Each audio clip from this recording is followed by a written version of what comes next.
Karachi police نے technology سے فائدہ اٹھانا شروع کر دیا۔ ڈرون کیمروں اور اسمارٹ ڈیوائسز کے ذریعے شہر کی نگرانی شروع کر دی۔ ابتدائی طور پر انٹرنیشنل میچز اور حساس نوعیت کے ایونٹس میں یہ گیجٹس استعمال کیے گئے ہیں، جو کہ کرمنلز کے ٹھکانوں تک پہنچنے کے لیے بھی مددگار ثابت ہوں گے۔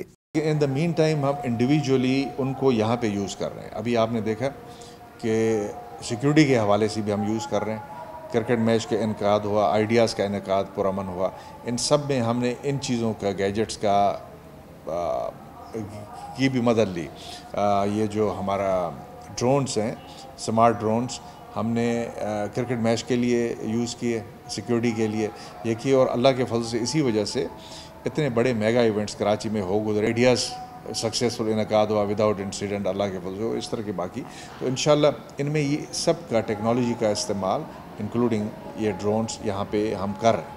پولیس کو ملنے والے گیجٹس میں ڈرون کیمروں کے علاوہ تلاش ڈیوائس اور باڈی وارن کیمرے شامل ہیں، جنہیں انٹرنیٹ کے ذریعے پولیس کنٹرول روم میں مانیٹر کیا جا رہا ہے۔ حکام کا کہنا ہے کہ ان گیجٹس سے کسی بھی ناخوشگوار صورتحال سے نمٹنے اور جرائم پیشہ عناصر کی سرکوبی میں بھرپور مدد ملے گی۔ کیمرہ مین حمزہ راجپوت کے ساتھ معراج اختر، ڈان نیوز، کراچی۔